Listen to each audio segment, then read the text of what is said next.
cómo nos comunicamos a través del discurso. La comunicación entre los seres humanos se da en forma verbal y en una forma no verbal. Para desarrollar actitudes en la comunicación verbal tenemos que leer, escribir y hablar constantemente. La ortografía, el vocabulario, la fluidez del escrito y la oración son componentes de la comunicación verbal. La comunicación no verbal resulta ser más importante que la comunicación verbal al momento de transmitir un mensaje. La comunicación verbal la podemos clasificar en tres categorías: la comunicación kinésica, que básicamente es la expresión corporal, se produce en los gestos, las expresiones del rostro, la mirada, la sonrisa, el tacto. Luego tenemos la comunicación proxémica, que se trata de las diferentes distancias que pueden darse. Podemos verlo en 5 tipos de comunicación proxémica: la comunicación íntima, que es diferente a la comunicación impersonal, también está la comunicación social, luego la comunicación pública y por último está la comunicación congelada. Otro tipo de comunicación no verbal, la comunicación paralingüística. Esta consiste en los sonidos que emitimos con la boca. Esta comunicación se da con la voz.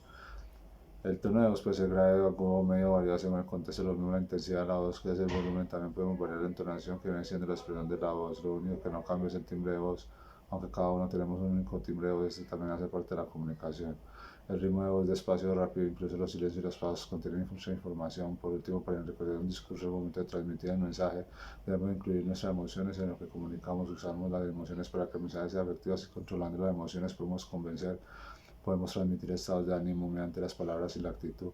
Por ejemplo, para decir que estoy bien, puedo encontrar palabras como alegre, afortunado, agradecido, excitado. Luego acompañar esa palabra con un gesto apropiado, con confianza, una mirada alegre, una sonrisa. Cambia el mensaje al tener en cuenta todos estos detalles.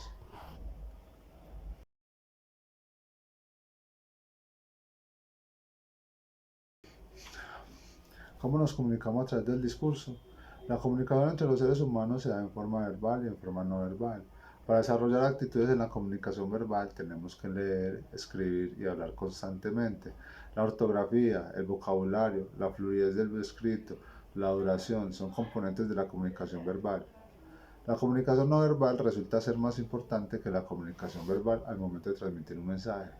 La comunicación no verbal la podemos clasificar en tres categorías: la comunicación kinésica, que básicamente es la expresión corporal, se produce en los gestos, la expresión del rostro, la mirada, la sonrisa, el tacto.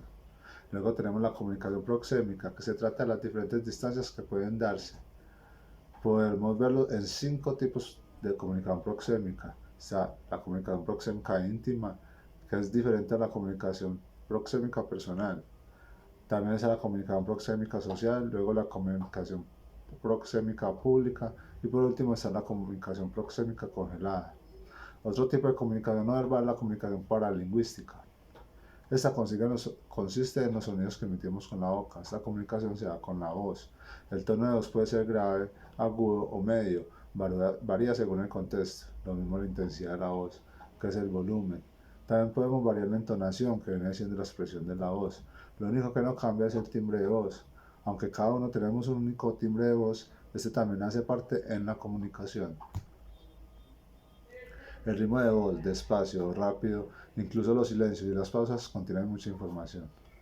Por último, para enriquecer un discurso al momento de transmitir el mensaje, debemos incluir nuestras emociones en lo que comunicamos. Usamos las emociones para que el mensaje sea efectivo. Así, controlando las emociones podemos convencer, podemos transmitir estados de ánimo mediante las palabras y la actitud.